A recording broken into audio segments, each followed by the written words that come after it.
Dobrý den, dámy a pánové. Rád bych vás dnes přivítal na našem webináři o rozvaděčích dle normy ČSN EN 61439-3. Mé jméno je Štěpán Tic, jsem produktový specialista společnosti Hager Electro a mám na starosti portfolio rozvaděčů a modulárních přístrojů. Dneska si budeme chvilku povídat o normě 61439, ale hlavně si budeme povídat, jak připravit dokumentaci, co je potřeba vyplnit a jak můžete pracovat s naší podporou, respektive s naším softwarem nebo s naším dalšíma příslušenstvím, jako jsou PDF soubory aktivní nebo excelovský konfigurátory a podobně. Tak, určitě jste slyšeli od mého kolegy naše školení. Budu rád, když navštívíte naše další webináře nebo na kanálu YouTube najdete tento webinář od pana Jana Fraňka, kde se dozvíte, co jsou rozvaděče, co jsou plné kryty a my si teďka zkráceně ukážeme, jaké postupy musíte aplikovat, abyste splnili veškeré náležitosti. Budeme ctí, když se zúčastníte nějaké diskuze nebo napíšte nějaký dotaz, který my rádi odpovíme, pokud vás něco trápí ohledně rozvaděčů.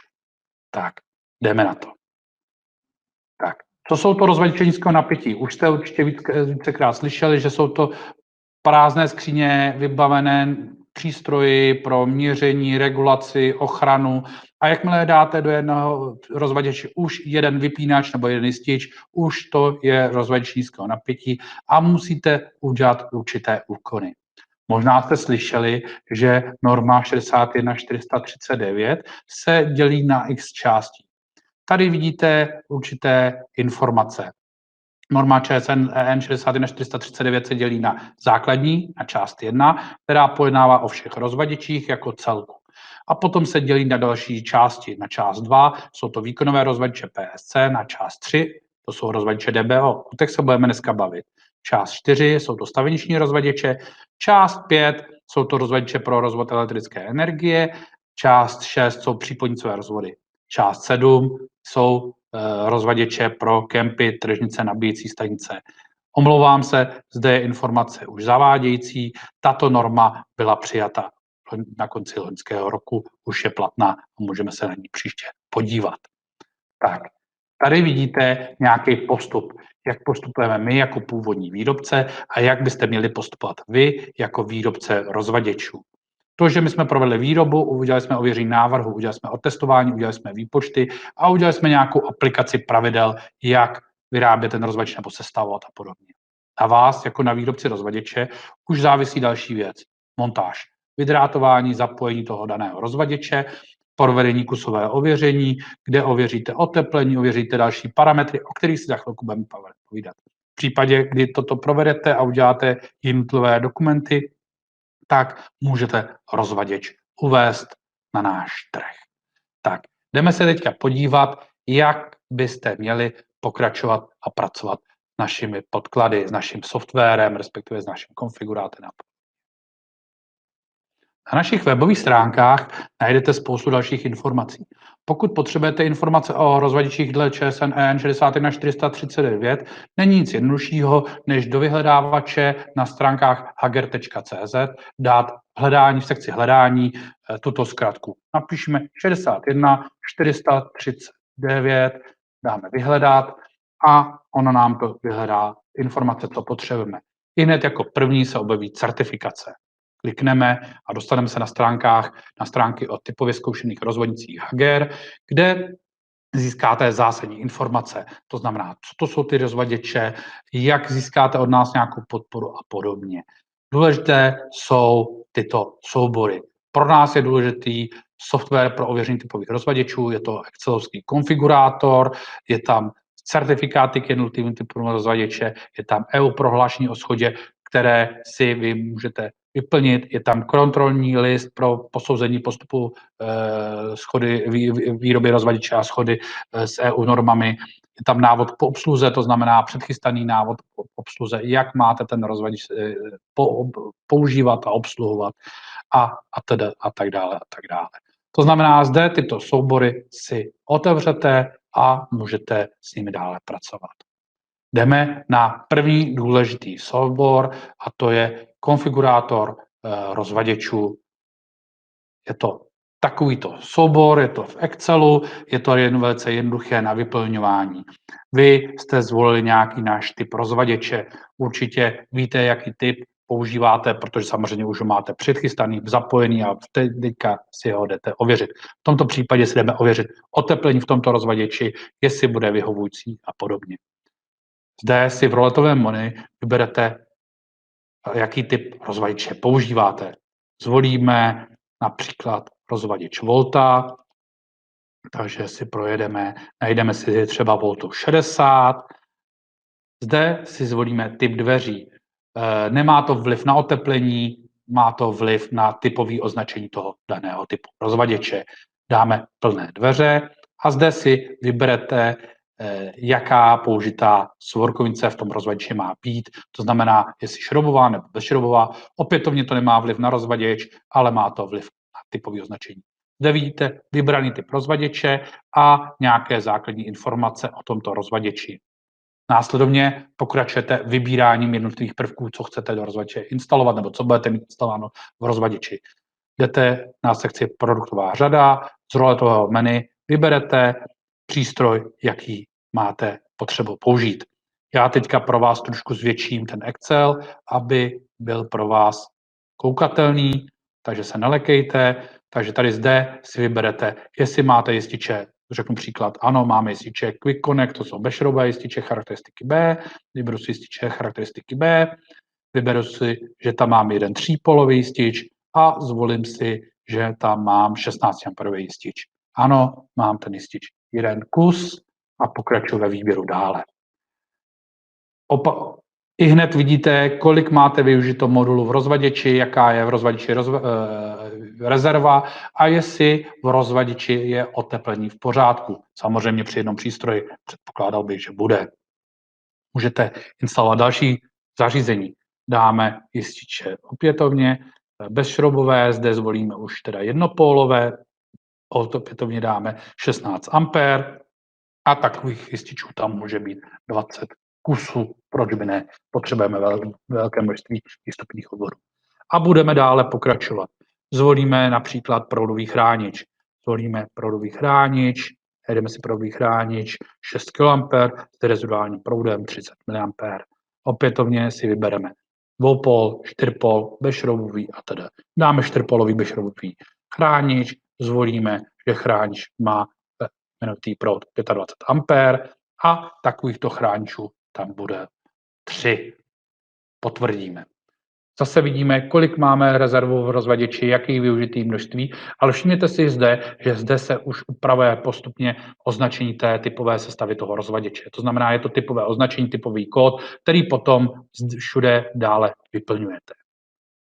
Nyní se můžeme podívat i níže v této tabulce. Já ji opětovně trošku zmenším, aby jsme ji viděli vícero. A vidíme, že vybraný požadavný rozvaděč má při oteplení delta T 20 Kelvinů pohltit 31,6 W. To znamená, maximální přístroje v této rozvaděči můžou vyzařovat energii 31,6 W při tomto součinnosti teploty delta T 20 Kelvinů. A vy vidíte, že při součinnosti soudobosti RDF 0,5, který se nastavil podle počtu vývodů, je možný ztrátový výkon instalovaných přístrojů 16,15 W. To znamená, že je úplně dostačující. Samozřejmě v případě, kdy začaly přidávat další a další přístroje, může ten ztrátový výkon nabývat a my se dostaneme do stádia, kdy už nejde možný při soudobosti 0,5 použít toto množství přístrojů. Jsou dvě možnosti: změnit rozvaděč, to znamená, vyberete jiný typ rozvaděče, větší rozvaděč, jiný typ rozvaděče a podobně, uberete přístroje, anebo můžeme se vrátit zpět dolů, změníte ten součinitel soudobosti na vámi požadovanou hodnotu, například 0,4. Je nám jasné, že hlavní jištění tohoto rozvaděče bude třífázové 25 A a my si tuto hodnotu můžeme dovolit změnit. Samozřejmě potom tuto změnu provází další štítky, další informace k zákazníkovi a podobně. My toto nepotřebujeme upravovat, necháme tam informaci, že jsme neprovedli změnu a máme součinitel soudobosti RDF 0,5 a vidíme 16,15 W. Můžeme pokračovat, dáme tam další přístroj z našeho portfolia. To znamená, najdeme třeba kombinovaný chránič, to je chránič nad proudovou ochranou, najdeme dvoupólové 6 kA provedení, zvolíme charakteristiku C například a vezmeme třeba 10 A verzi a dáme tam 3 tyto přístroje. Zase víme, že nám to ubralo nějakou rezervu v modulech a přibydlo oteplení. V momentě, kdyby byl problém s oteplením v rozvaděči, zde se rozsvítí červená ikonka a objeví se vám informace o tom, že oteplení v rozvaděči je překročeno a vy musíte buď zvětšit rozvaděč, ubrat přístroje, nebo můžete měnit současnou soudobosti. V tomto konfigurátoru si tudíž ověříte, jaké to oteplení, jestli splňujete, jestli máte veškeré informace v pořádku. V případě, kdy máte všechno v pořádku a chcete pokračovat dál s výrobou rozvaděče, tak tento excelovský konfigurátor vám vytvoří takzvanou souhrnnou tabulku rozhraní. V souhrnné tabulce rozhraní se dozvíte veškeré informace. Zde jsou iniciály. Samozřejmě zde vyplníte vaše iniciály vaší firmy nebo vaší společnosti nebo vás, kdo vlastně připravuje informace k tomu rozvaděči. Ale zde máte typové označení toho daného rozvaděče, to znamená informace o tom, z čeho se ten rozvaděč skládá, základní informace o jmenovitém napětí, jmenovitém proudu rozvaděče, impulzním výdržném napětí, v jakým zkratovém proudu pracujeme, u rozvaděčů DBO je to do 10 kA, jaké jsou součinné soudobosti, v tomto případě je to ten 0,5, ale samozřejmě jste viděli, že pokud to změníte na 0,4, můžete tu informaci změnit. I zde se vám propíše ta 0,4. Vidíte, jaký typ rozvaděče je, jestli to je typ A nebo typ B. Typ A znamená smíšená instalace jednofázových a třífázových přístrojů, typ B jsou pouze jednofázové přístroje. Prostředí, krytí, obsluha lajky, to znamená, že děláme ten rozvaděč podle 60 na 432.3. Mechanickou odolnost toho zařízení, že je tam osazeno jističi a jaké opatření je samočinné odpojení od zdroje. Vidíte rozměry toho rozvaděče. Samozřejmě můžete potom doplnit váhu, ale u těchto malých bytových rozvaděčů nemá vliv na ten rozvaděč. Váha se tam udává pouze při velkých skříních, kdy musíme řešit manipulaci, skladování a podobně. Toto je souhrnná tabulka rozhraní, kterou si můžete uložit, vytisknout a je to další dokument, který pro výrobu rozvaděče potřebujete mít hotový. Dále excelovský konfigurátor vám vytvoří typový štítek. Typový štítek je zase tady předvyplněný, zase opětovně tady vidíte žlutě vybarvený informace, kterým byste měli vyplnit nebo mít vyplněný. Zase opětovně zde bude vyplněný vaše informace, vaše iniciály vaší firmy nebo vás osobně, pokud jste oba samostatně výdělečná činná a tak dále. Zde píšete, jestli je rozvaděč bytový, domovní, nějakým způsobem označení toho rozvaděče, který potom se přenáší dál do dalších dokumentů. Zde se vám objeví označení toho rozvaděče, jak vám ho označil ten konfigurátor podle použitého zařízení. Zde máte automaticky vyplněné rozměry, zde máte automaticky vyplněný jmenovitý proud. Na tento proud je tento rozvaděč odzkoušený, proto je tady vždycky uvedl 63 A, respektive jmenovitý proud té zkoušky pro ten daný typ rozvaděče. Zde vidíte krytí rozvaděče. Opětovně je to krytí dané tomu rozvaděči, to znamená zase nic nevyplňujete, automaticky se vyplní. Vyplní se tam mám i informace o typu ochrany, že splňujete normu, zde se vyplňuje i informace ne ČSN EN 60 na 439, ale to, co je povinný na tom typovém štítku mít vyplněný, to znamená to, že to splňuje i mezinárodní normu IEC 60 na 439.3. Zde vyplníte datum výroby, dnešní datum nebo datum jiného dne, kdy jste to vyrobili a tady se vám vyplní výrobní číslo, nebo respektive tady zde vyplníte vy vaše výrobní číslo, takzvané evidenční číslo, pod čem budete ten rozvaděč mít evidovaný v nějaké vaší databázi. Tak. Jdeme zpět na prezentaci, to znamená, podíváme se zpět na prezentaci, jak jsme mohli pokračovat. Tak, jsme zpátky na prezentaci a Tady si můžeme podívat, jaké jsou další informace, co potřebujete, co musíte udělat tak, abyste splnili veškeré náležitosti. To znamená, o tomto slajdu už jsme si povídali, pokračujeme na další slide. Dost často se setkáváme s tím, že zákazník chce nějakou záležitost vyřešit, nějaký rozvaděč být atypický a samozřejmě požádá projektanta, aby udělal nějakou změnu nebo nějakou úpravu a podobně.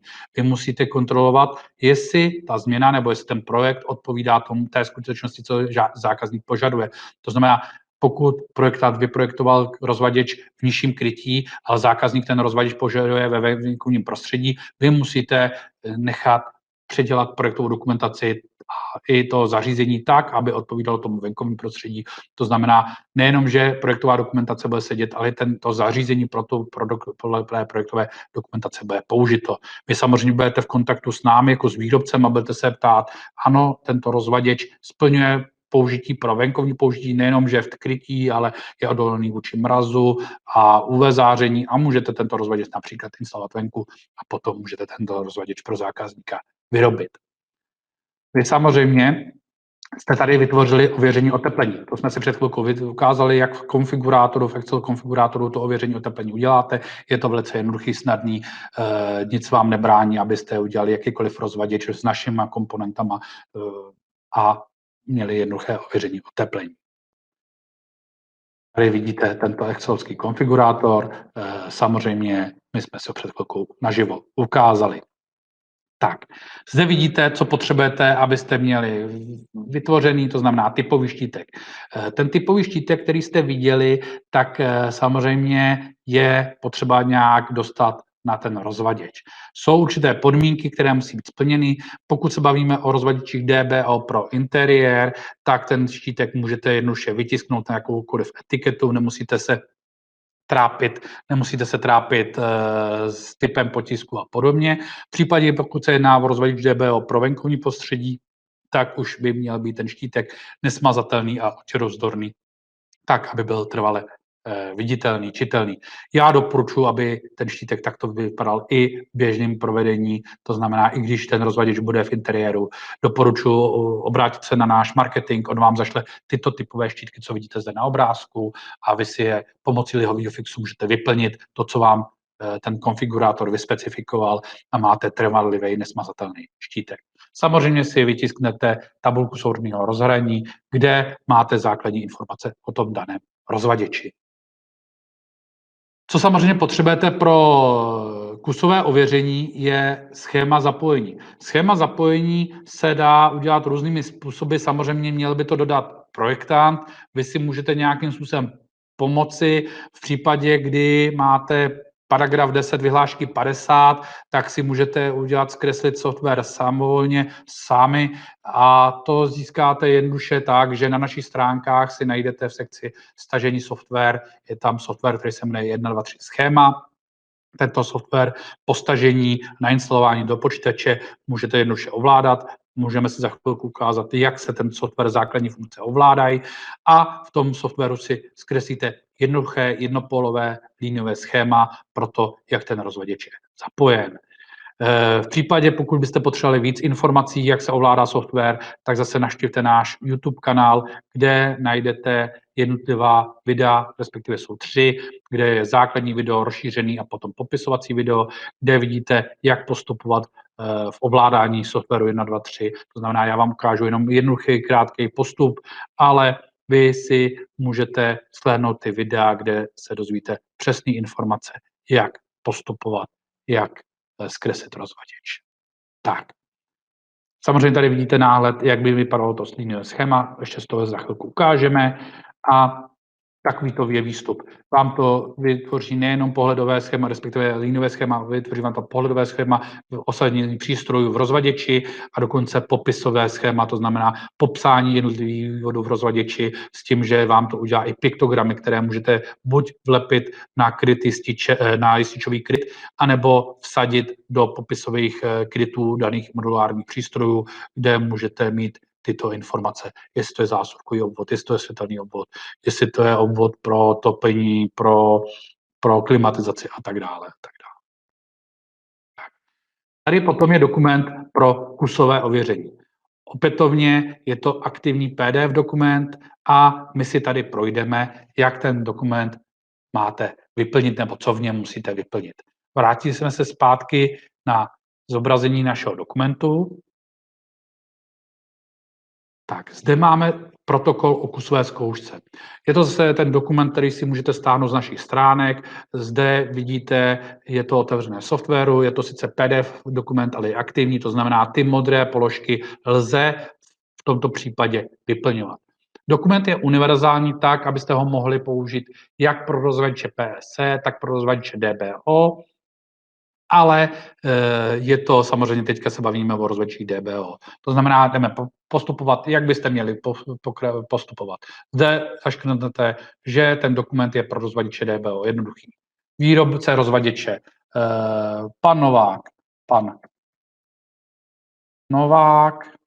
máme vyplněno, zákazník, vyplníte projekt RD Novák,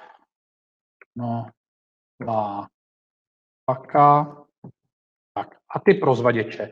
Typ rozvaděče, vy vyplníte ten typ, který se vám pomocí toho konfigurátoru vytvořil. To znamená, dojdeme si do konfigurátoru, tady máme ten označení toho typu toho rozvaděče a jednoduše bychom si ho tam měli takhle skopírovat. To znamená VU60MC276-20, zde máte typ toho rozvaděče. Tak a jdeme na jednotlivé body, co musíte splnit. Nikdo po vás nechce, abyste měřili krytí toho rozvaděče, ale vy musíte doložit, že ten rozvaděč splňuje to, co deklarujete. Ano, deklarujete, že rozvaděč má krytí IP30, protože jsme to tam viděli, je to tam napsaný, napište IP30 a tady napište OK v pořádku, tak napišeme jednoduše OK, ať se to zkrátíme, ale samozřejmě nějakým způsobem snažit, že je to všechno v pořádku. Vzdušné vzdálenosti povrchové cesty. Co to znamená? Vy musíte zkontrolovat, že v rozvaděči došlo k správnému zapojení, že jste použili řebeny, nebo v případě, kdy jste použili vodiče, že dostatečně jsou zaizolované, že nejsou ta izolace není odizolovaná více, než by měla být, nebo že vám slaněný vodič nevylejzá ze svorky a tam jeden ten drátek nečumí směrem k dalšímu vývodu a podobně. To znamená, zkontrolujete. V případě můžete to kontrolovat opticky, můžete to kontrolovat i impulzním výdržným napětím, anebo si uděláte nějakou měrku a tou měrkou si zkontrolujete. Vzdušné vzdálenosti jsou 1 cm, povrchové cesty 3 mm. Takže vy tady můžete napsat vzdušné vzdálenosti 10 lomeno 3 mm.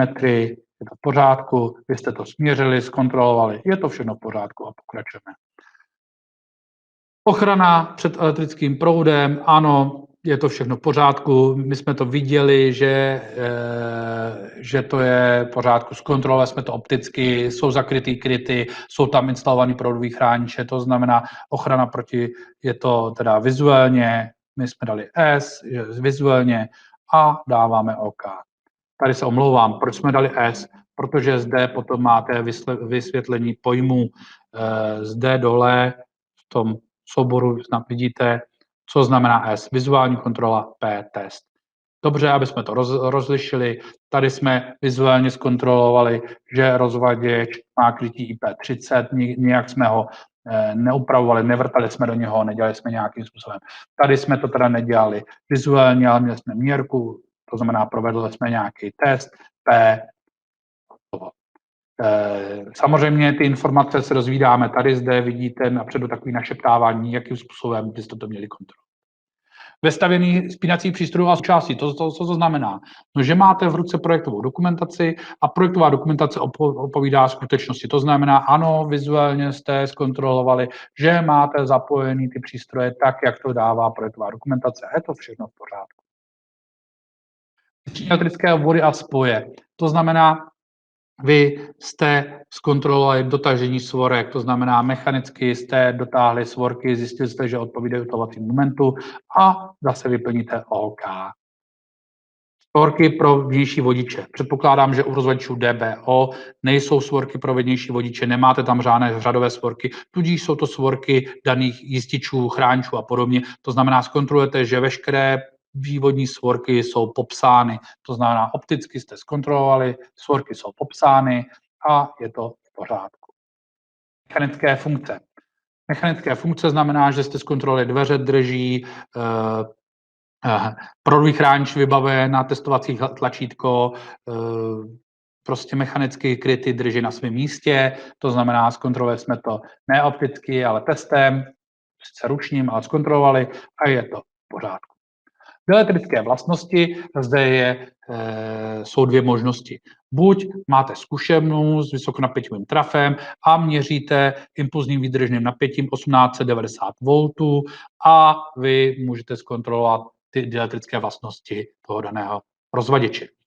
Naštěstí máme pro rozvaděče do 250 A, tam spadají i ty rozvaděče DBO, máme informaci, že můžeme měřit s obyčejným, ale měřícím přístrojem izolačního odporu, který minimálně měří hodnotou 500 V stejnosměrnými, kde výstupní informace by měla být minimálně 1 kΩ na volt. To znamená, vzal jsem si nějaký měřák, teďka uděláme reklamu Fluke a změřil jsem si izolaci, to znamená mezi živou částí a krytem jsem si změřil, vyšla mi hodnota 40 megaohmů. Takže já napíšu testem, napíšu 40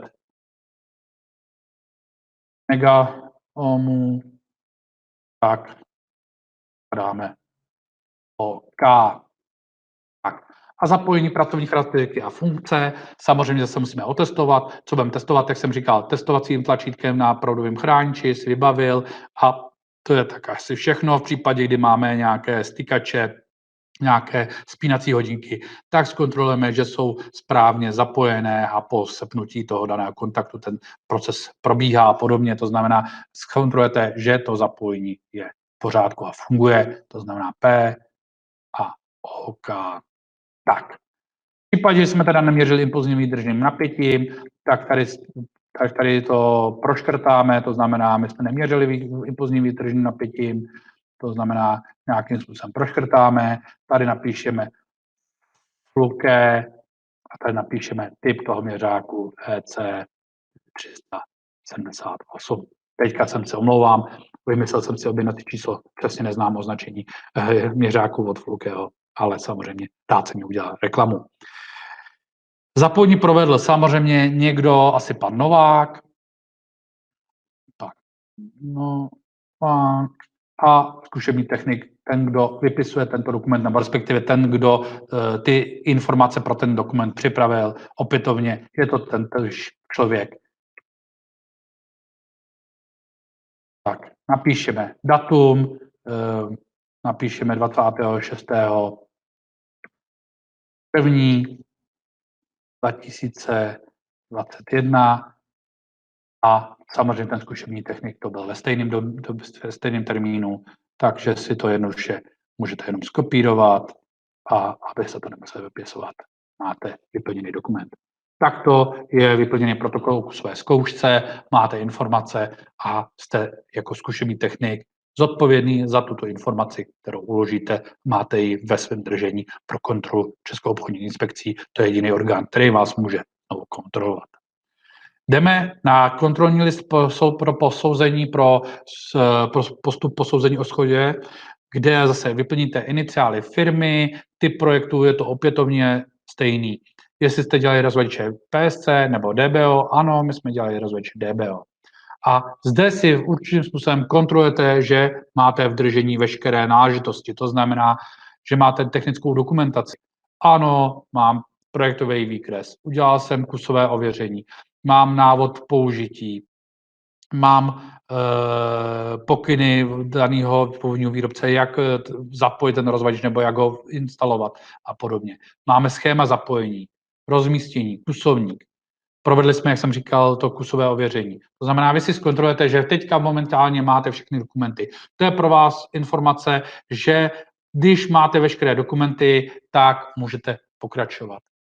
a že jste splnili elektromatickou kompatibilitu. Ano, máte technickou dokumentaci k digitálním spínacím hodinkám a kde máte napsáno, že v případě, kdy použijete tyto digitální spínací hodinky a zapojíte je podle návodu, tak splňujete elektromatickou kompatibilitu. Ano, zaškrtává, mám návod, mám to správně zapojený, je to v pořádku. A teďka tady si vyškrtáváte, ano, vytvářím prohlášení o shodě. To znamená, tady si zaškrtnu a jdu vytvořit prohlášení o shodě a samozřejmě tady si zaškrtnu, jdu vytvořit, anebo respektive mám vytvořený typový štítek. Tak, tady samozřejmě zase vyplníte informace, kdo to vytvořil, kdo to připravil a podobně. Jdeme nyní na EU prohlášení o shodě, kde vy si napíšete, ano, je to prohlášení o shodě číslo 1 v roce 2021, Zase vyplníte společnost, adresu, nebo sem vložíte na druhou stranu razítko, to znamená, nemusíte nic vypisovat, ale v razítku musí být nejenom iniciály firmy, ale adresa a nějaký kontakt nějakým způsobem. Tak, tady vybíráte, jestli to byly typové rozvaděče, my jsme teda dělali malé rozvaděče DBO, zaškrtneme DBO, že to byl rozvaděč bytový, takže rozvaděč bytový, tak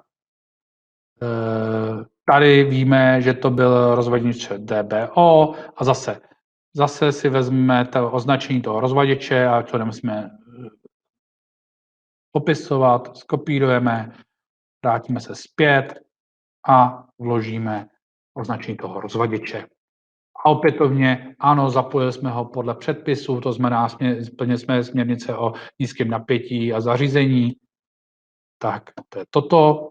A samozřejmě použili jsme tam spínací digitální hodinky, jsou správně zapojený, máme všechny náležitosti, všechny dokumenty. I tak jsme splnili směrnici elektromagnetické kompatibility.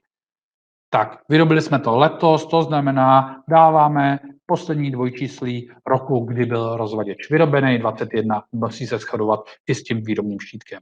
A zde samozřejmě vyplňujeme iniciály toho, kdo vytvořil EU prohlášení o shodě.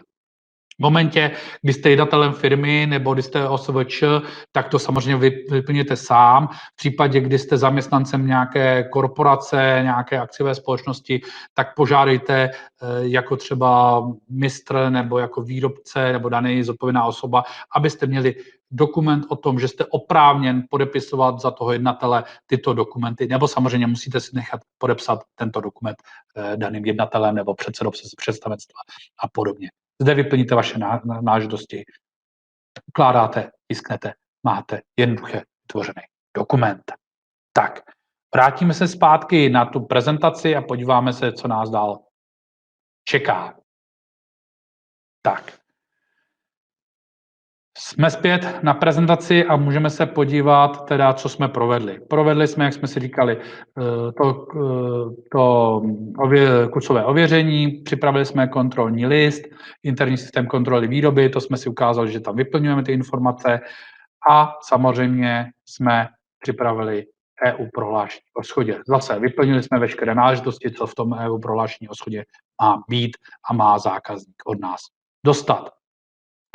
Zde vidíte informaci o návodu použití. Protože jste vyrobili elektrické zařízení, musíte k tomu elektrickému zařízení předat návod použití. Stejně jako když se vyrobí lednička, pračka nebo televize, musí být návod použití. Zase na našich stránkách je v tomto případě dokument ve Wordu, který je předvyplněný a vy do tohoto dokumentu doplníte důležité informace. Samozřejmě, kdo s tím rozvaděčem může manipulovat, to znamená osoba, která má vyhlášku 50, může ji připojit, zapojit a podobně.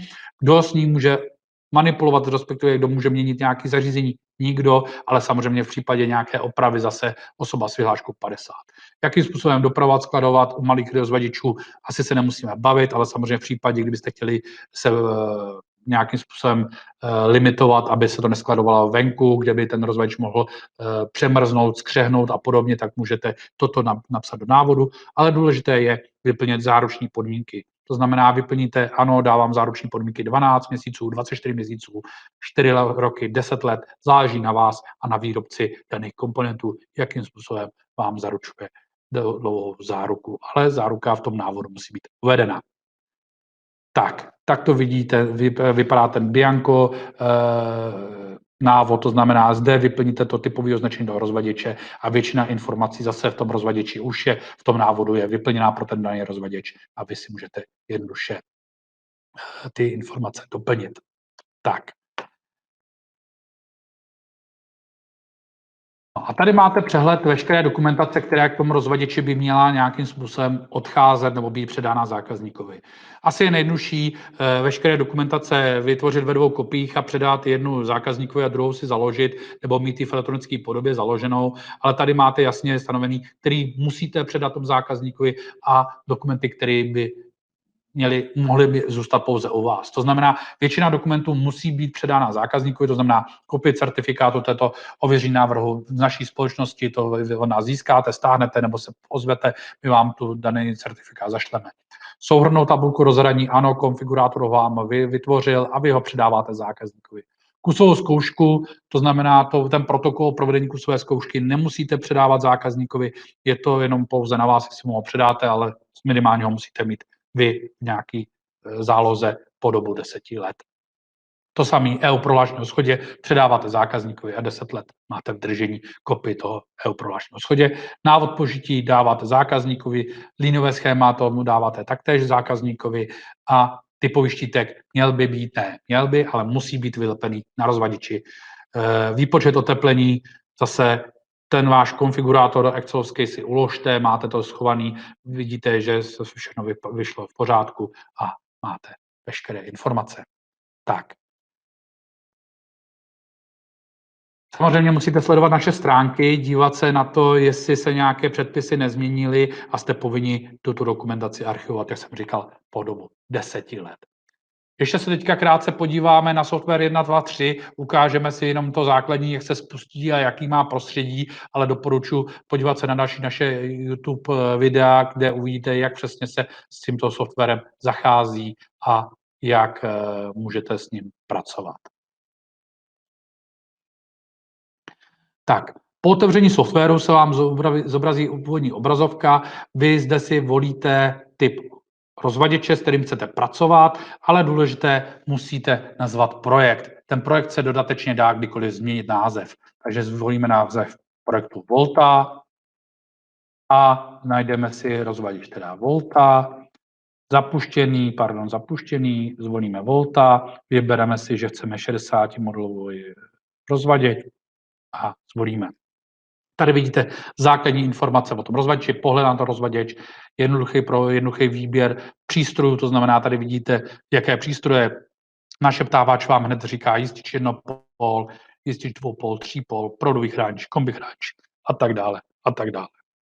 Vy samozřejmě můžete začít vkládat ty přístroje nebo si hledat v katalogu přístrojů, to znamená zde přidat výrobek z katalogu, kde si můžete hledat buď podle označení, typového označení, popisu a podobně, anebo volit z nějaké hierarchie přístrojů, to znamená, dáme hlavní vypínače, dáme vypínače, přepínače, dáme vypínač pod zátěží, třípol, na dinlištu, můžeme tam dát to je otočný, anebo dáme tady spínací přístroje neotočné, to znamená spínače, dáme spínače SBN, dáme, že chceme 40 A, třípol, objeví se nám produkt, vy tady o tom produktu můžete získat další informace, to znamená obrázek, jak ten produkt vypadá, technické parametry k tomu danému prvku, to znamená základní informace, jaká kategorie zátěže, jaký provozní teploty, jaký připojení vodičů a podobně. Toto si můžete vytisknout a přeložit si potom do dokumentace. Tak, v momentě, kdy jsem spokojený s tím prvkem, dám přidat a vkládám do rozvaděče. Zde si zvolím, co to je za přístroj. Já si tady napíšu hlavní vypínač,